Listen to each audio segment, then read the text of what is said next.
Viver com propósito, o podcast. Senhoras e senhores, sejam bem-vindos a mais um podcast de propósito. Eu sou o Rafael Nassif, esse aqui é o meu filho Chico, que você acompanha o podcast, já viu ele por aqui algumas vezes, né, Chico? Estamos em mais um podcast. Dessa vez estamos recebendo uma pessoa incrível, muito especial. Uma pessoa assim que tem uma história longa aqui, sobretudo para quem é já do meio cristão vai conhecer a família dela. Mas hoje nós vamos falar de outros assuntos aqui super interessantes que eu acho que vai ser maravilhoso. Senhoras e senhores, recebam Dani Linhares. Seja bem-vinda, minha querida. Obrigada, prazer, Rafa. É um prazer tê-la aqui. Já agora, você mora em BH? Isso, em BH. BH, para quem não sabe, a intimidade aqui é Belo Horizonte, Minas Gerais, cidade de onde eu vim também. Mas tá passeando aqui em Portugal nesses dias, né? Passeando e vim para um evento muito especial da Getro. É? Bom, maravilha. Então, para quem não sabe também quem é Getro, é diplomacia civil. Eu também sou um getriano, a Dani também, diplomata civis, né? Há 10 anos já, eu entrei em 2013. Tá vendo? Muito tempo. Eu sou há 10 dias, não, 10 dias não, um mês, né, Renato?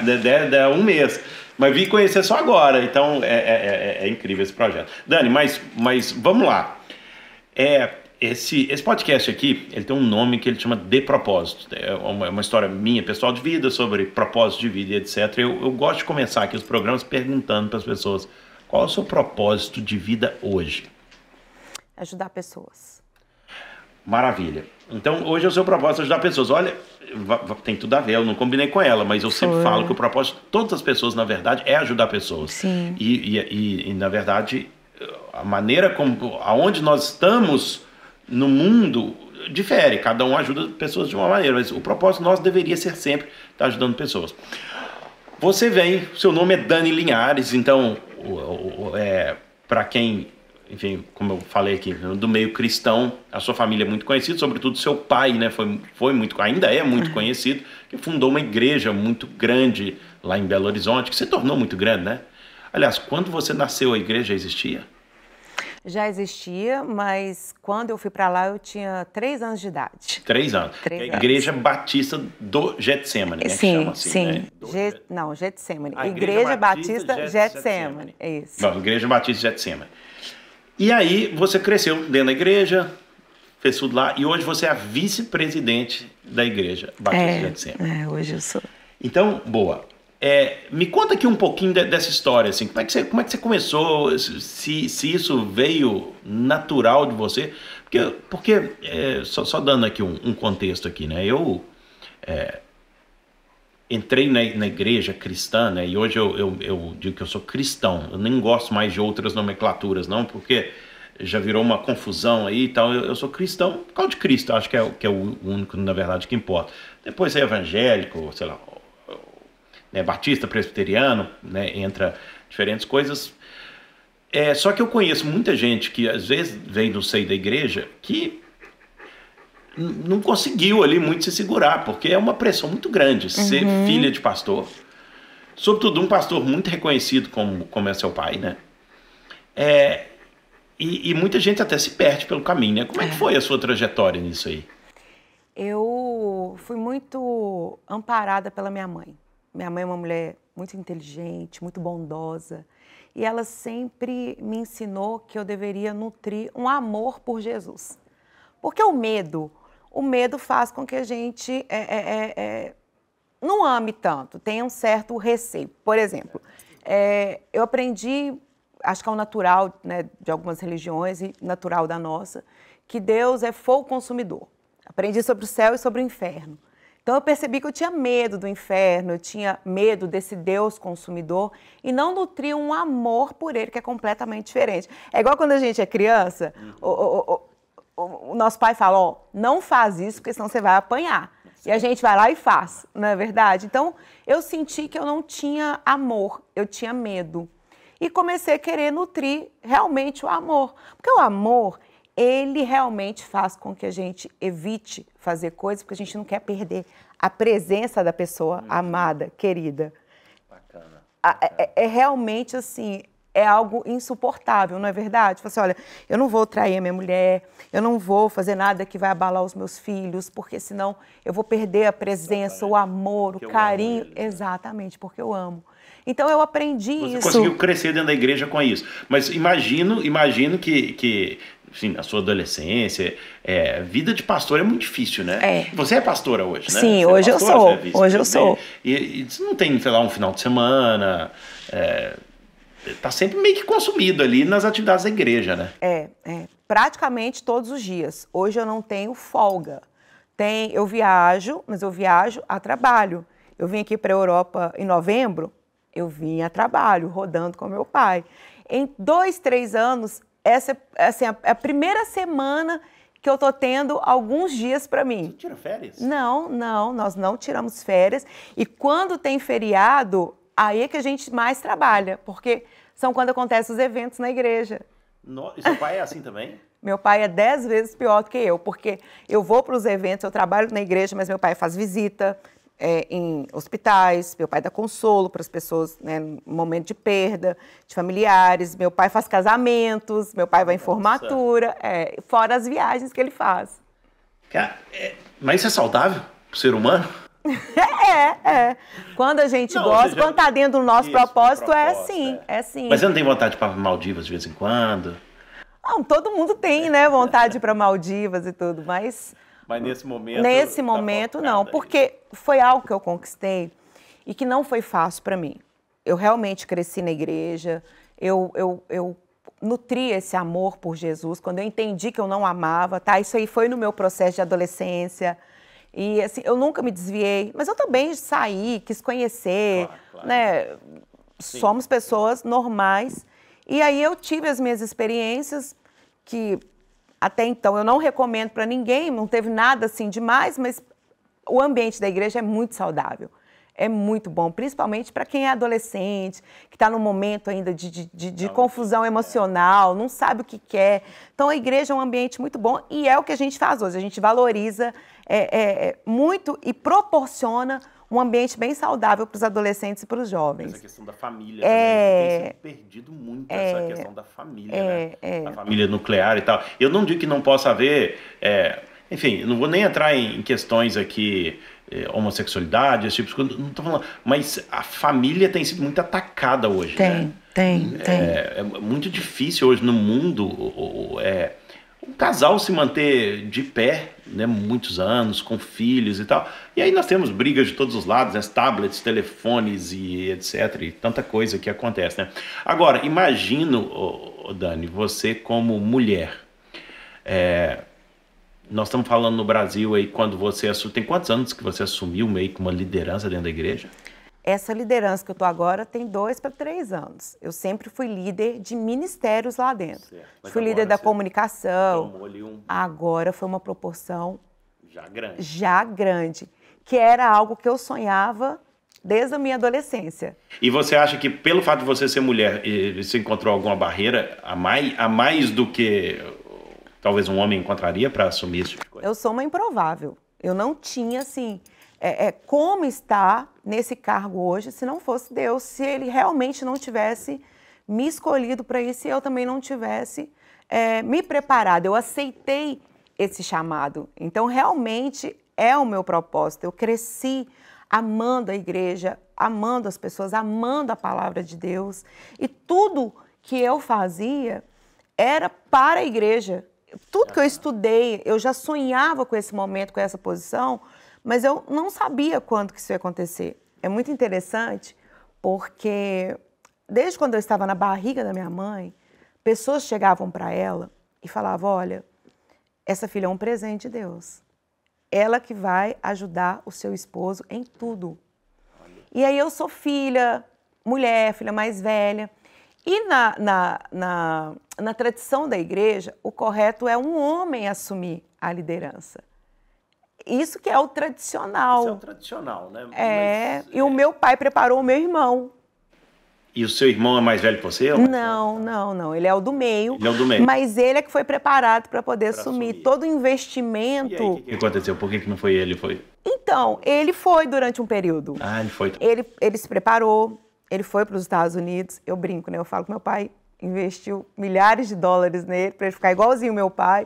E ele voltou completamente diferente. Meu pai não investiu nem R$1 em mim, eu sou ele escrito, né, Renatinho? É isso aí. Eu sou meu pai de saia. O que aconteceu? Meu irmão, ele sempre gostou de business, mas ficava aquele apelo, né? Tiago, você é pastor, Tiago, você tem um chamado, mas não era o propósito dele de vida. Por isso que é muito importante você tratar sobre isso, porque não adianta a gente negar aquilo que Deus colocou no nosso coração. E ele fez isso durante um tempo. Então, ele abriu mão do propósito, dos negócios dele e foi para os Estados Unidos estudar, para se tornar pastor. Pastor e líder da igreja. Líder da igreja. E ele voltou com muita expectativa, mas ele realmente viu que esse não era o chamado dele. É um menino, um teólogo incrível, um administrador excepcional. Mas ele falou, Dani, eu não tenho esse chamado que você e o papai têm. Então ele ficou durante 4 anos. Que bonito da parte dele, porque deve ter sido muito difícil para ele também. Né? Foi. E ele organizou a igreja toda. Eu falo que eu já cheguei com quase tudo preparado. Eu tô lá, né, a minha vida inteira, eu conheço todos os setores da igreja, eu não cheguei de forma aleatória, tá? Não é uma coisa que a gente chama de herança, realmente... Uma construção. Exatamente, uma construção. Mesmo porque não dá, né? Não teria nem o respeito das outras pessoas e nem... Aceitação. Exato. E aí, quando ele percebeu que não era realmente o que ele queria, aí ele falou comigo, ele me chamou para um almoço e falou assim, Dani, conversei com meu pai, eu tô indo embora e não tem outra pessoa para assumir, é você. Nossa. Você se dedicou a vida inteira, você ama, você estudou para isso. Por isso que eu falei que eu não cheguei de forma aleatória. Eu me preparei. Mesmo quando não havia possibilidades para eu poder assumir, eu falei assim, eu vou doar o meu tempo para Deus, eu vou me dedicar a isso. Então, eu estudei, eu fiz teologia, eu fiz até o 7º período de Relações Públicas, eu estudei 5 anos no Rio de Janeiro, cinema, teatro. Então, assim, hoje eu faço direito, entrei também para a área de psicologia, sou psicanalista, estou fazendo neurociências na PUC. Então, não teve um momento na minha vida onde eu fiquei oscilando, onde eu não me preparei, onde eu não estudei. Tudo que eu estudei, eu falei assim, olha, eu preciso me capacitar, porque eu sei que um dia eu vou ajudar meu pai. E independente de eu chegar na vice-presidência ou na presidência, eu falei assim, eu vou servir. Porque o meu pai, eu não sei se você sabe, ele já lançou mais de 200, 300 livros, mais ou menos, uma média de 275 a 300. E muitos livros são best-seller, reconhecido pela Veja, isto é, a gente tem o Bênção e Maldição, que bateu a casa dos 21 milhões de cópias vendidas. Nossa! Fora Águia ou Galinha, são muitos livros. Para cada assunto, ele chega com um livro, um pocket, que 1 hora você leu, você já identificou seu problema, você já tem a solução ali, porque a Bíblia traz respostas para tudo. Então, meu pai é uma pessoa bem-sucedida. As pessoas pensam, né, que nós enriquecemos com a igreja. Não, ao contrário. Eu vi meu pai a vida inteira pegando todos os livros e colocando dinheiro na igreja. E meu pai nos deu uma condição muito boa. Ele investiu em estudos, ele é um pouco Silvio Santos, tá? Ele segura um pouco, ele não dá tudo não, mas sempre nos deu boas viagens, estudos, bons carros. E eu me sinto agradecida por isso. Eu olho, né, tudo que meu pai construiu, eu falo assim, gente, eu não sei se eu seria capaz, sinceramente, de construir isso tudo do zero. Não, é impressionante. Eu vejo a mão de Deus, eu vejo o favor de Deus. E isso começou a me incomodar. Eu falei assim, poxa vida, eu tenho tanto, como que eu vou agradecer a Deus por isso? E o que Deus colocou para nós como princípios irrefutáveis? Amar a Deus sobre todas as coisas e amar o próximo como a ti mesmo. Então, eu falei assim, eu vou servir, porque assim eu tenho como agradecer a Deus. Não adianta eu ficar só falando, eu tenho que demonstrar, eu tenho que agir. E aí eu me encontrei em 3 vertentes, que é na igreja, no ministério, na política. Eu defendo a causa das crianças, eu sou totalmente contra sexualização infantil, foi o que a gente falou sobre os princípios, né? Essa tentativa de destruir a família, que é o pilar da sociedade. Não temos problema nenhum com a opção sexual de ninguém, não é essa a nossa vertente. Se a pessoa é adulta, não tem problema, mas quando mexe com criança, realmente mexeu na nossa essência, porque a Getsemane, ela é focada em crianças. Claro. Depois eu posso até te contar como que a igreja cresceu. Foi valorizando as crianças do ministério, tá? Que se tornaram os adultos. E tem 40 anos que a gente investe em crianças. Hoje, tá, aí você estava falando que Peraí. Fala lá os 3 pilares de novo, você tinha falado 2. A igreja, né, que é o meu ministério. O trabalho social, nós temos uma associação e eu me encontrei nisso. Foi a forma que eu encontrei de agradecer a Deus pelo que Ele me deu, por tudo que Ele tem feito, né? Então, a igreja, o trabalho social e hoje o meu propósito de vida, que é ajudar também mulheres, que é ajudar pessoas também a alcançarem, né, os seus objetivos, a descobrirem o seu propósito. Como é que é esse trabalho? Fala mais esse trabalho que você faz com as mulheres. Também é no seio da igreja ou não? Ou é algo... Ou tudo é mais ou menos englobado pela igreja, assim? É tudo englobado pela igreja. No caso, eu criei o movimento Get Up. Esse movimento... Para mulheres? Para mulheres, no geral. Hoje, na igreja, eu lidero mulheres, jovens, adolescentes, e a gente vai começar a pegar agora o Ministério de Homens. Como eu sou vice, então não adianta eu escolher um segmento, eu tenho que realmente ir trabalhando em todas as esferas, com todos os ministérios, que a gente chama de ministérios, né? Igual tem um ministério... Quantos lá? Aliás, só para as pessoas terem uma ideia aqui hoje, antes da gente entrar mais específico, dá só uma ideia do tamanho da igreja hoje aqui, da igreja Getsemane, né? Porque, sim. Nós temos até um amigo em comum aqui, que é o pastor Salomão. Sim. E quando eu fui para África em 2021, nós levamos, até tinha aqui alguma coisa aqui da nossa viagem para São Tomé e Príncipe, que é um projeto que ele começou, né? Sim, há 20 anos, mais de 20 anos. Lá em São Tomé e Príncipe, é um trabalho lindo. Nós pegamos um grupinho de pessoas, fomos para São Tomé, foi incrível, que também é apoiado pela Igreja Getsemane, não é? Ele tem uma Getsemane aqui. Aqui? Aqui. Lá em São Tomé e Príncipe também tem um apoio de vocês lá também ou não? Tem. Tudo que o Salomão faz é com o apoio da sede da Getsemane. Inclusive, a igreja dele aqui é Batista Getsemane. Olha que bacana. Essa semana tinha até uma mensagem dele para o meu pai, conseguiram bater a laje, então estão crescendo bastante aqui, tem frutificado. Foi muito bonita a nossa ida a São Tomé e Príncipe, é sempre muito bom e importante. Agora pronto, só para a gente ter uma ideia hoje, a Igreja Batista Getsemane existe há quantos anos? 44 anos. 44 anos. 44 anos. Então antes de você não tem 44 anos? Eu tenho 44. Você tem 44? 44. Poxa. Não parece, né? Eu tenho 43, eu achei que eu era bem mais velho que você, tá vendo? Não, a genética é boa, principalmente da mãe. Família muito bonita. Maravilha. As mulheres lá são... Boa. Tô aqui me elogiando, né? Mas... Isso aí tem que ser mesmo. Mas a igreja, eu cheguei lá com 2 para 3 anos, a igreja já existia, mas meu pai foi convidado, então ele assumiu a igreja. A igreja tem 44 anos, mas que meu pai está à frente, 41 anos. Porque alguém fundou ela antes? Fundou ela antes, sim. Aí seu pai pegou ela? Ele foi convidada. E hoje, qual que é o tamanho? Assim? Então, hoje na sede, nós temos quase 70 mil pessoas. 70 mil? 70 mil pessoas na sede. Culto o dia inteiro, a semana toda, todos os dias tem culto. Lá, então, uma média de 4 a 5 mil. Aí são 7... E fica tudo cheio. Fica tudo cheio. E são 7 cultos aos domingos e cultos, assim, diariamente. Fora movimentação no prédio, né? Porque a gente tem lá Casados para Sempre, Ministério de Crianças, Adolescentes, música. A gente trabalha muito com arte também. Então, Ministério de Dança, Ministério de Teatro, motociclistas, escola. É uma coisa muito boa para a sociedade, né? Imagina se as igrejas saem, né? De repente, assim, passa uma lei e fala proibida igreja. Como é que o tanto de coisas boas que acontece? Inclusive, eu falo, né?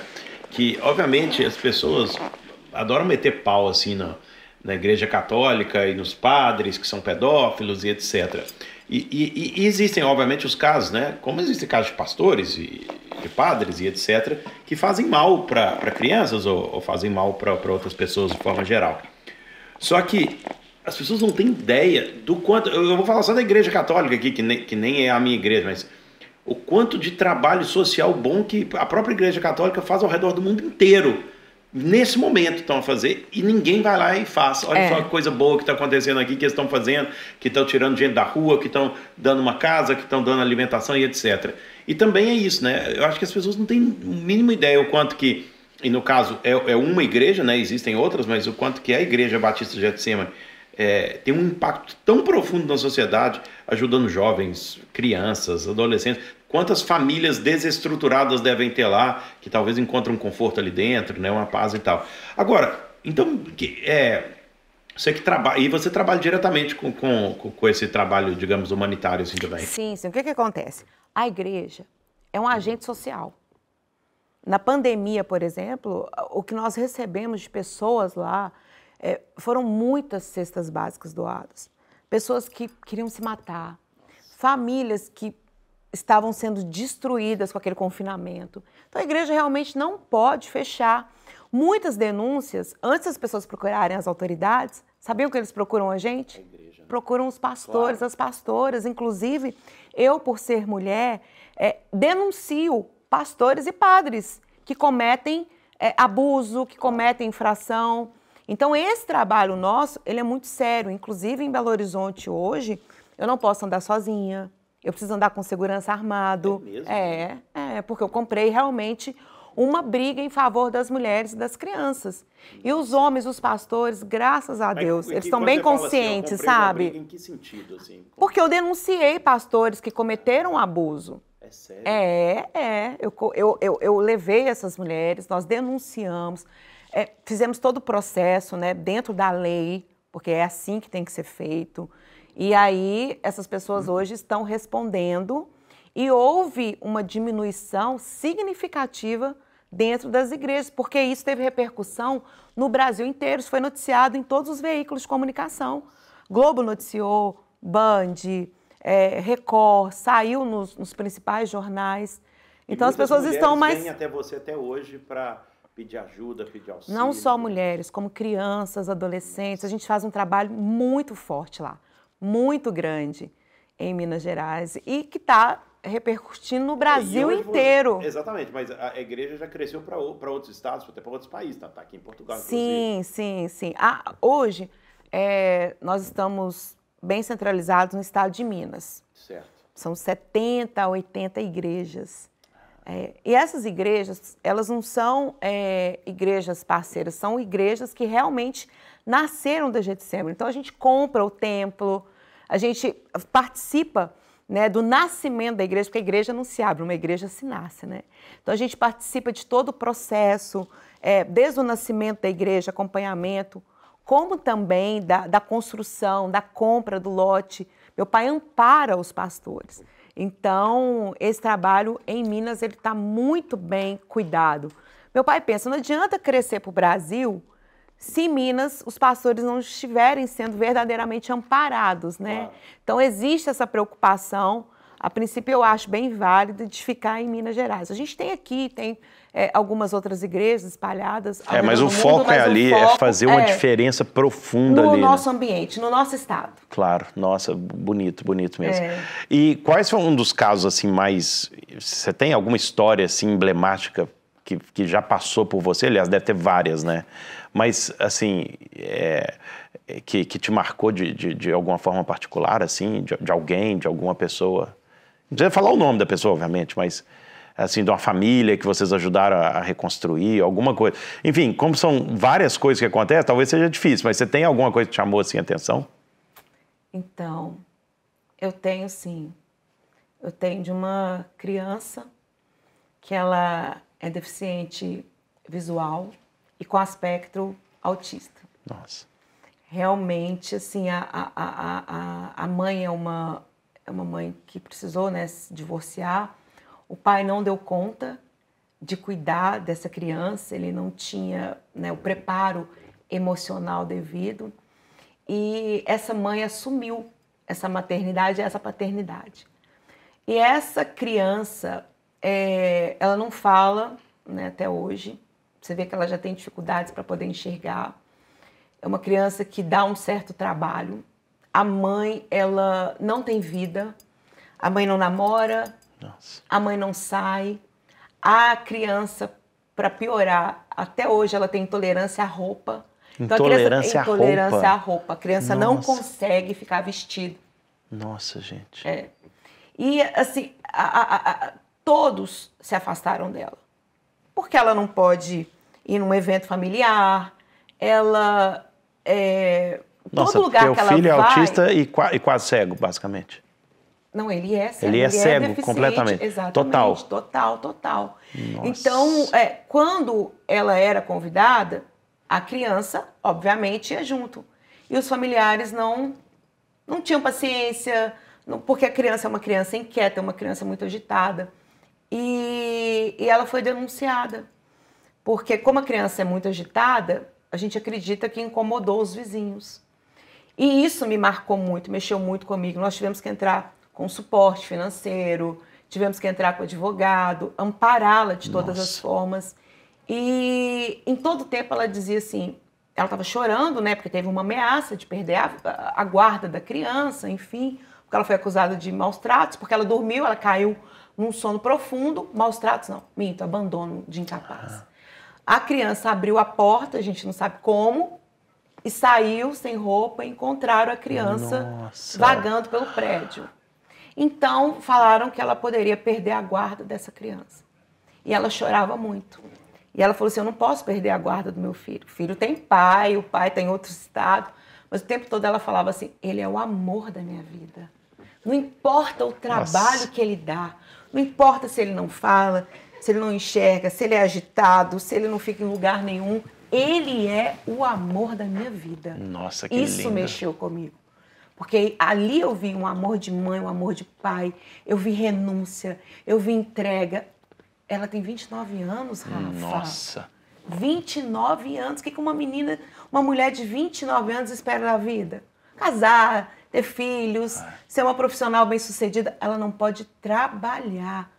Ela vive com o auxílio do governo. Aí a associação tem abraçado, tem amparado. Então, fazer diferença na vida dessa mulher já é muito emocionante para mim. Já é algo assim que mexe com o meu coração. Porque eu sou mãe.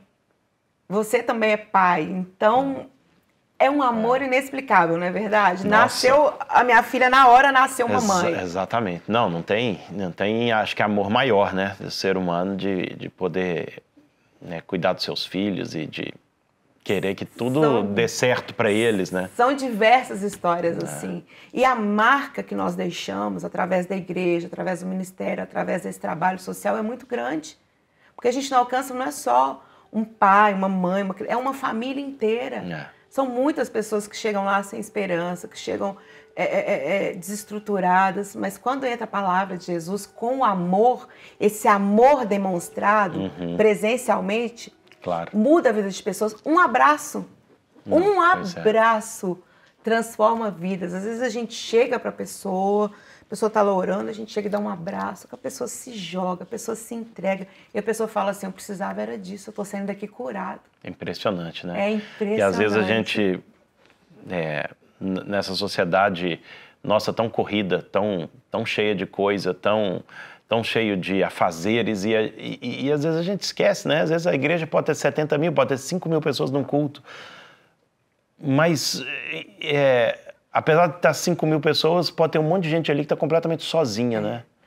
E sem ter ninguém. Às vezes a pessoa entra sozinha, não conversa com ninguém, sai sozinha, e a importância de olharmos mesmo para a pessoa, né? Eu tô morrendo de saudade aqui. Eu tava implorando a Deus por férias. Cheguei aqui quinta-feira passada, então eu fui pro Porto, fiquei no Porto 2 dias, rodei aqui em Lisboa, dei uma palestra, participei de um evento no sábado. Eu já tô desesperada para voltar para minha rotina. Já tô, você acredita? Falei hoje com a Kel, minha assessora, ela falou assim, tá acabando, a gente vai embora. Eu falei assim, nossa, eu tô doida para voltar, justamente para estar... E você ter cheiro, tá perto das pessoas que eu amo, que eu trabalho com. Você tá lá todos os dias, lá na igreja, lá na sede? Todos os dias. Eu chego lá a partir das 14 horas, porque o expediente lá é no período da tarde. Então eu fico lá, de manhã eu faço o que eu preciso fazer, né? Enfim, academia, me cuido. mas é à tarde eu chego, fico até às 18. Das 18 horas eu vou pro curso de Direito, se fez necessário. É mesmo? Você está estudando Direito? Estou estudando Direito. Chego em casa por volta de 11h30, por aí. Aí é banho e comer cama. Sábado, culto. A partir das 17 horas eu já estou na igreja. O culto vai até às 22h. Aí eu fico até às 23h30 conversando com o pessoal. E ali confraternizando. Aí domingo a gente tem culto. São 7 cultos aos domingos. Aí eu tenho que estar no culto da manhã. Tem dia que eu acordo tarde, confesso. Mas eu tenho que estar no culto da noite também, que é o culto chama Caixa d'Água. Que é o último culto que a gente tem no domingo lá. Porque a caixa d'água, geralmente, no Brasil, fica em cima, né? Então, na hora que você pensa que não tem mais nada. Tem a porção da caixa d'água que vai te abastecer para a semana inteira. Então, que esse bacana. culto aí que eu tenho que estar nele. E vamos voltar aqui no outro assunto aqui. Quando você fala de trabalho infantil, porque crianças é um assunto muito delicado, porque é um assunto que trata como vai ser a nossa sociedade amanhã, né? E hoje o trabalho que vocês têm com crianças, ou seja, até essa questão da sexualização infantil, não sei nem se esse é o termo correto, né? Como é que vocês entram nessa briga? Ou seja, como é que vocês entram nessa questão de trabalho profundo com as crianças e por que vocês fazem isso? Justamente porque a criança é o futuro, eles são inocentes, a criança ela confia, ela acredita, ela é dependente, por isso que Jesus fala na Bíblia, né, que nós precisamos ser como crianças para poder herdar o reino dele. E ai daquele que impede uma criança de acessar Jesus. E quando pessoas tentam sexualizar crianças precocemente, abusar... Mas quando fala sexualizar, quer dizer o quê? O que você quer dizer? O que significa hoje tentar sexualizar a criança? É falar assim que ela pode ser homem e mulher, independente dela ter nascido assim? Ou dar livros infantis que talvez a gente considere inapropriado? Seria assim? Seria falar que a criança não tem gênero, que ela pode escolher ser o que ela quiser. Falar que a criança pode trocar de sexo, porque a criança não pode votar.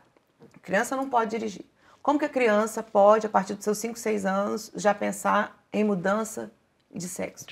Mas hoje é uma pauta mesmo, assim, forte de... Nossa, demais da conta. A gente tem crianças aí, crianças a partir de 7 anos, na USP, em São Paulo, um grupo que estão recebendo hormônios já para fazer essa transição. É sério? E eu não sabia disso, enorme o número de adolescentes que se arrependem dessa transição e aí não tem amparo do governo. Eles têm amparo, subsídios para poder fazer essa transformação.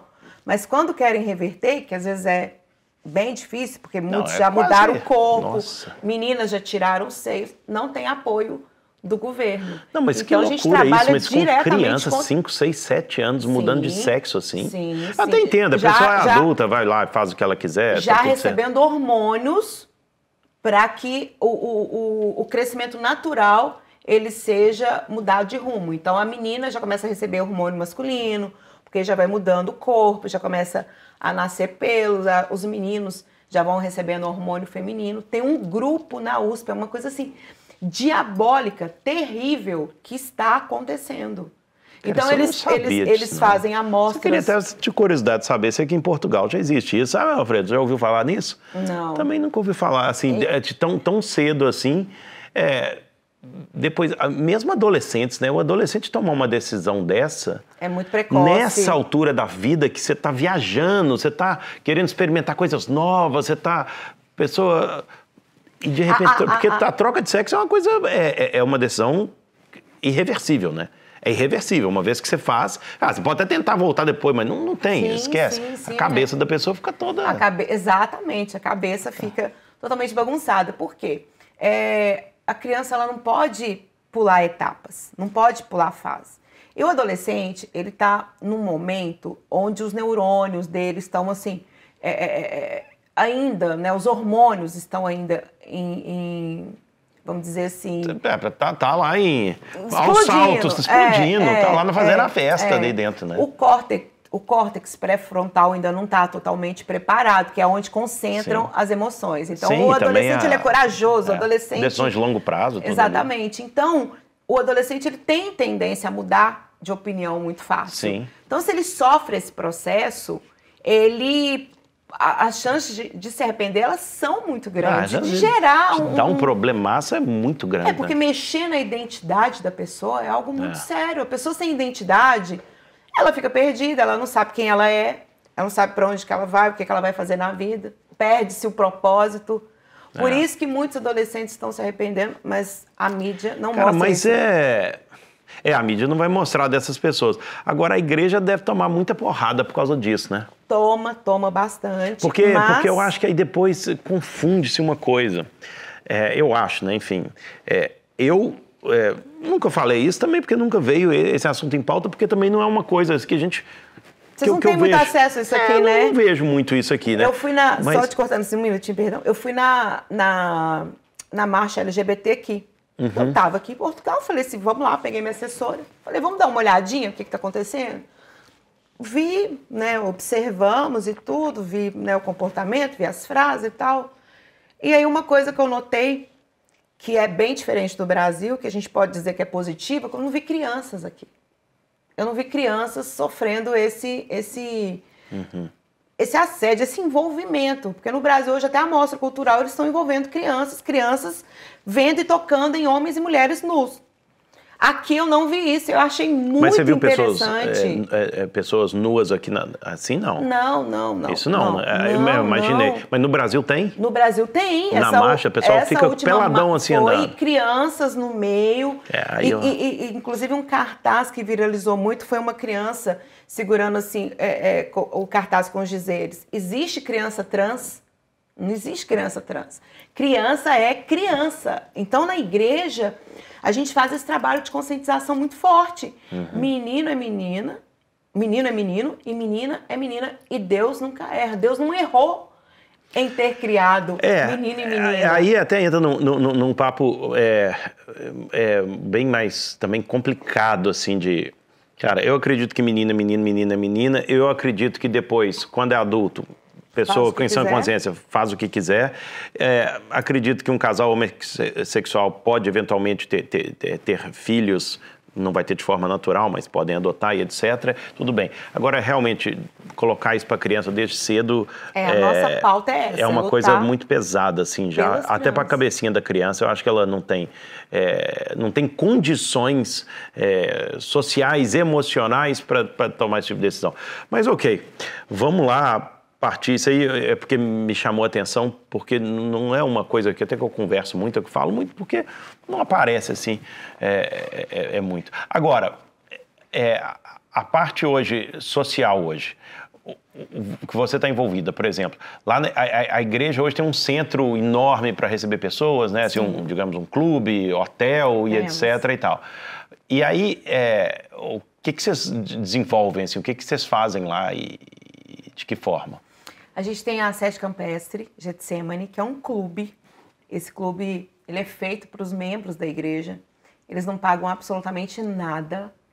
Eles têm o direito... podem usar à vontade. Podem. É feito para isso, é feito para eles. Um ambiente totalmente familiar, com 8 piscinas, toboágua, piscina olímpica, campos de futebol. Tem 2 campos gigantes. Os homens amam, os homens se esbaldam lá. Porque futebol, né? A mulher joga também, né? Tem muita mulher que joga também, né? Mas ali agora tem bastante, né? A nossa seleção brasileira está até se destacando muito no futebol feminino.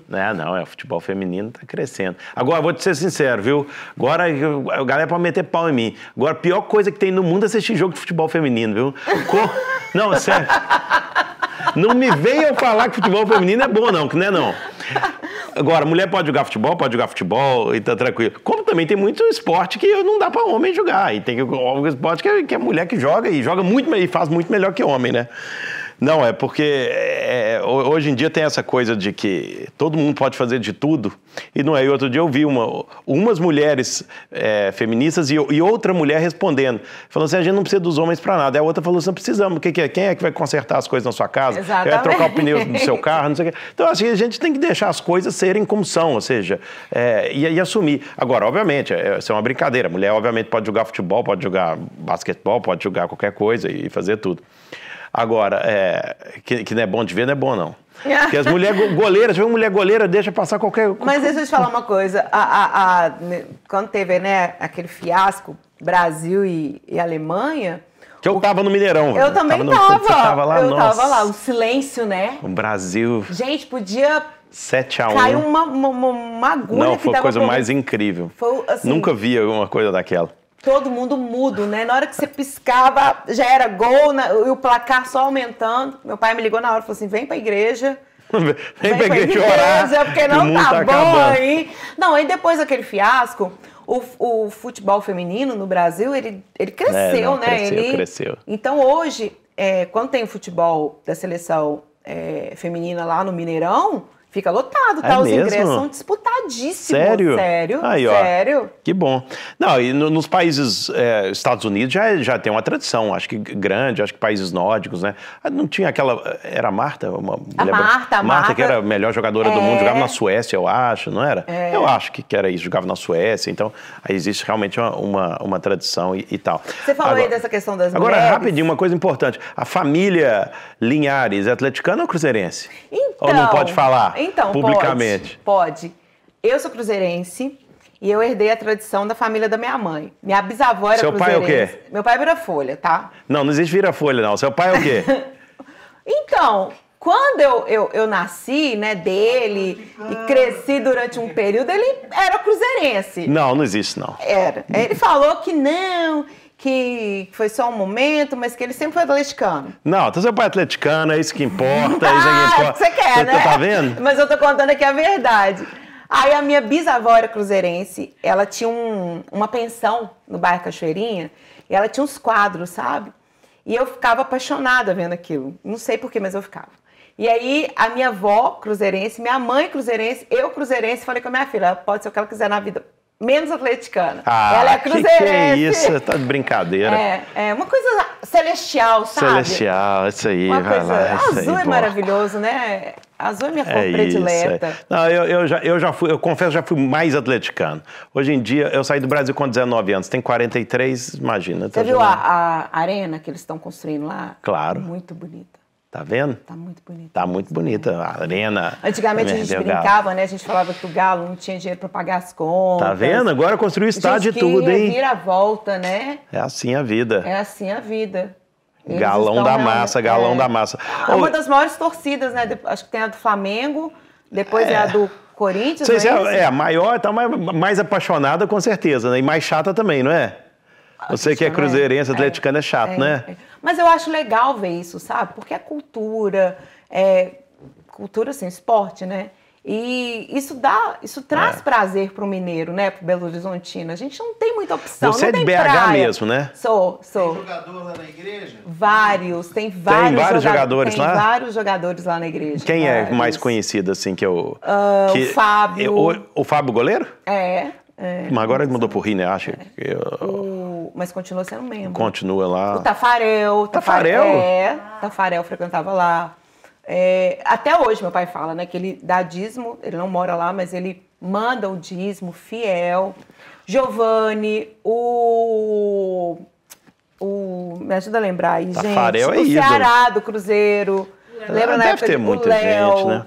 Tem um pastor nosso também, que foi do Cruzeiro. Foi jogador? Foi jogador, hoje ele é apresentador de TV, Olha, Vibrantino. Uma turma legal lá. Olha que bacana. Olha, quando eu for BH, tem os tem que atletas lá de visitar. Cristo na Getsemane, eles se reúnem lá.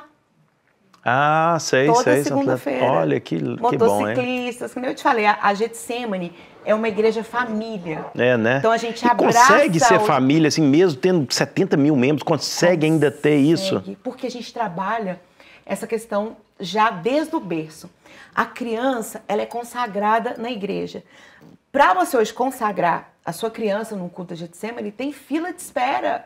Culto da juventude, que a gente não tinha esse costume. Agora a gente está consagrando, em média, 2 ou 3 crianças todo sábado. Nossa! Então a gente consagra a criança já começa a frequentar com os pais. Tem a escola bíblica infantil, aí vai até 10 anos. 10 anos já vai para os juniores, até os 13. 13 anos já vai para os adolescentes, até os 16. Depois já passa para a juventude comigo. E ali já cresce. Ali eles costumam conhecer, namorar, casar. Aí os filhos dos filhos. Meu pai, até hoje, ele consagra filhos de filhos. Crianças que ele consagrou, crianças. Nossa, que incrível, estão levando né? os filhos para seu poder... pai tem 40 anos de ministério, mais, né? Não, meu pai Imagina. tem 46 anos de ministério, ministério, ou seja, 41 anos na Getsemane. Ele tem mais imagina. tempo até que Jesus Cristo. E quando ele chegou na igreja, ele tem... Quando ele chegou na igreja, ele sofreu uma resistência, isso eu aprendi com ele, por parte dos adultos. E eles eram turrões, não queriam se envolver, e ele quase desistiu. Mas ele falou assim, quer saber de uma coisa? Eu vou investir nas crianças, porque a criança é pura. A criança está com aquele coraçãozinho. Por isso que a gente não pode deixar o coração das crianças ficarem, né, serem imaculados, enfim. E ele falou assim, eu vou investir nessas crianças. Ele começou a comprar pirulito, ele começou a evangelizar, ele começou a colocar as crianças para poder cantar no altar. Hoje, antes de acabar o culto, as crianças já começam a subir para o altar. A gente tem uma média de 500 a 600 crianças, todos os cultos, em cima do altar para poder encerrar. Em todas as Getsêmanes, a gente encerra com as crianças no altar cantando Vem com Josué. Que ele fala que Vem com o pastor Jorge lutar em BH. Aí as crianças sobem com ele para cantar Vem com Josué, lutar em Jericó. E ele criou, né, uma cultura muito bonita no Brasil, eu tenho orgulho de falar isso, que é consagrar as crianças levantando, tipo Simba, sabe? De pegar assim, chegar na ponta do altar, segurar a criança assim. E isso é um marco na vida da criança, na vida dos familiares, vão os padrinhos, madrinhas, avô, tio, tia, sobe no altar assim, 30, 20, 40 pessoas.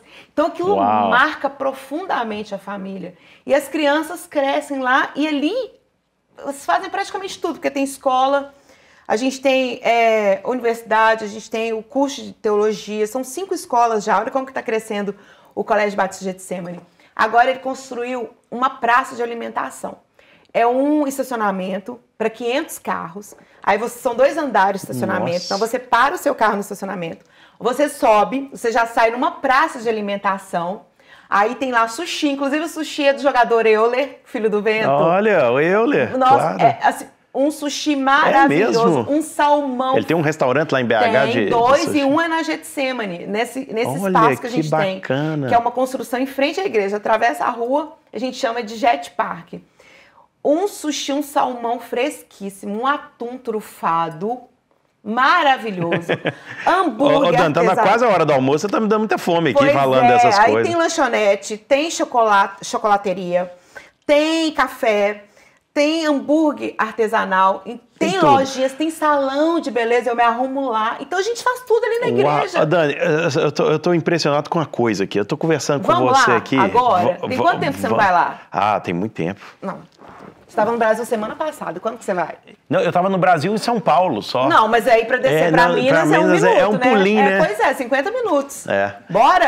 Bora fazer um podcast lá? Bora, uai. Mas deixa eu te perguntar uma coisa aqui, que eu tô gostando de uma coisa, que é o seguinte. Você tá já há muito tempo na igreja, você cresceu dentro da igreja, mas eu tô conversando com você que seu olho brilha ainda. Você não cansa desse negócio, não? Não. Você tá lá, você tá felizona e fala com amor ainda, como se você tivesse entrado nesse negócio ontem. Porque, olha só, a gente participa de transformação de vidas. Isso é maravilhoso. Não tem como a gente trabalhar infeliz. Claro que a gente cansa, isso é normal. Tem dia que eu chego em casa já descalço, tiro o sapato, enfim. A gente tem esses momentos. Mas é tão gratificante eu abrir meu celular e ver lá, pastora, essa palavra mudou minha vida. Pastora, eu estava assim, assim, assado. E depois que Deus te usou, porque a gente sabe que é Deus, né? Eu voltei a amar o Senhor. Não, é isso mesmo. Forte, eu sei né? que é Deus também, mas Mas também é cada um de nós, né? É você se colocando ali a serviço, né? Não é só serviço de Deus, não, é serviço da humanidade, serviço das pessoas. Porque se você não assumisse esse compromisso com você mesmo, não assumisse esse compromisso com as pessoas à sua volta, cara, Deus pode fazer o que Ele quiser, mas Ele não vai te usar porque você não está disponível ali, né? Então as pessoas têm que assumir essa autorresponsabilidade, essa vontade aí de fazer a diferença na vida das pessoas, né? Jesus, quando Ele convocou os apóstolos não estavam à toa, sem fazer nada. Cada um tinha o seu trabalho, né? Exatamente. Pescador, era não sei o quê. E quando fala pescador, às vezes a gente pensa, né, em pescaria hoje, mas a pescaria é um trabalho fundamental, traz alimento. Agora imagina naquela época. Era a fonte principal de alimento, eram os peixes. Então Jesus não chamou pessoas que estavam paradas, desocupadas, que não entendiam o valor do trabalho, do serviço. E ali o Senhor trouxe proposta à vida delas. Claro, sensacional. Então, quando Deus escolhe, Ele também... Que coisa boa, Ele também viu? escolhe pessoas que estão alinhadas com aquilo que Ele... igual eu te falei, vindo da igreja, que às vezes poderia estar bem mais desgastada por causa do... né, até... seu pai provavelmente deve ter sido bastante ausente, sobretudo finais de semana ou coisa, né? Nunca teve férias, né? Meu pai ficou 18 anos sem tirar férias. Sem tirar férias, né? Sem tirar férias. E ele ainda ama isso também, ama o ministério, ama... A gente brinca, é óbvio que não, né? Mas a gente brinca e fala que ele ama mais a igreja do que a gente, mas não, ele ama a gente muito, mas realmente é a vida dele. É um chamado muito profundo isso, né? É uma vocação muito forte. Não, e eu vejo nisso, eu vejo em você, com certeza eu consigo perceber já nele como ele é bom. Eu nunca conversei com ele pessoalmente, né? Mas já dá para perceber, porque se ele fosse, sei lá, uma pessoa que está usando essas coisas só para uso próprio e tal, com certeza as crianças, a família ia estar completamente deslacerada. E nós somos completamente acessíveis, sabe? Eu aprendi isso com ele. Então a gente anda no meio das 70 pessoas. mil é muito difícil também, não, mas né?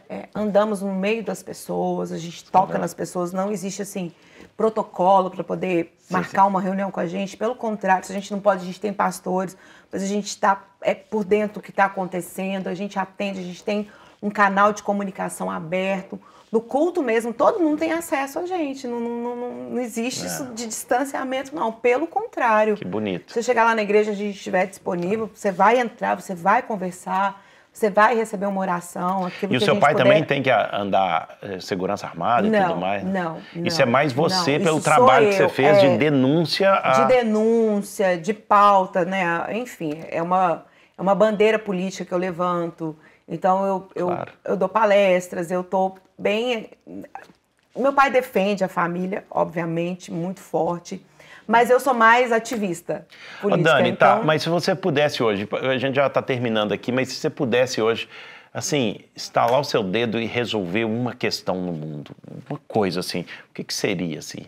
Eu tenho uma coisa, né? Se eu pudesse estalar o dedo assim, falar assim, cara, isso nunca mais vai acontecer, seria a questão de tráfico, de exploração de seres humanos. Para mim, é uma coisa, eu não sei por que nunca aconteceu, mas me marca muito, a exploração, o tráfico, né? Roubar crianças, isso acontece muito, entrar e roubar e levar e tal. Você sabe que mas no Brasil, cada um tem uma...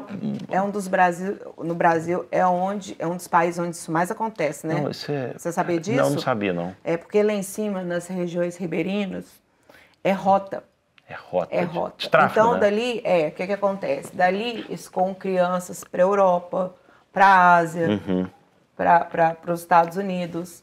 Então, nossa, é uma bandeira... uma tristeza, não posso nem imaginar uma coisa dessa acontecendo. Milhares e milhares de crianças desaparecidas no Brasil. Gente, isso Então, pronto, essa é a minha bandeira. Se eu pudesse estalar o dedo e acabar, seria isso. E para você, seria o quê? Então, eu sinto, assim, algo que me comove muito, que me deixa, assim, bem balançada, é ver idosos trabalhando, principalmente à noite e madrugada. Isso eu te confesso que mexe comigo, sabe? Muitos pastores, padres são abandonados na velhice. Nossa. Sabia disso? Não sabia também. Então, obviamente que criança mexe comigo, mas quando eu vejo um idoso trabalhando à noite, no frio, tarde da noite, eu realmente fico bem comovida quando a gente descobre que pastores estão assim abandonados, Muitos moradores de rua foram pastores ou padres. Isso mexe Nossa, muito comigo. que Porque no coisa. fim da vida, né? São dois marcos, Não, né? é. No início e no fim. É o sofrimento humano, né? No fundo, é o Se eu sofrimento pudesse, humano. eu mudaria a forma, E agora, né, de tratamento que, Claro. que a nossa sociedade dispensa aos mais velhos, né? Eu acho que é bem triste, assim. ô Dani, e agora a última mensagem aqui, eu vou até te pedir para você olhar para aquela câmera ali e para aquelas pessoas que estão assistindo ou nos ouvindo aqui ou no Spotify, mas quem está nos vendo aqui pelo YouTube, se você pudesse mandar uma última mensagem para as pessoas, que Quanto mensagem tempo eu seria? tenho para essa mensagem? Ué, você tem de Porque pastora, você já viu, né? Você fala que eu é, vou dar uma uma mensagem. mensagem. Uma mensagem de 1 minuto. 1 minuto? Não, uma mensagem assim, você quer falar alguma coisa para tocar uma pessoa, o que seria isso? Uma frase, uma palavra, alguma coisa para despertar? Eu aprendi a lidar com as fases ruins que eu vivi, mas, sobretudo, superar essas fases. Eu entendi que os processos eles são indispensáveis. Eu precisei desses processos para poder ficar forte. E tudo aquilo que se levanta contra a nossa vida, que vem para poder oprimir, que vem para poder nos mostrar uma fraqueza, na verdade é onde está o nosso poder de superação.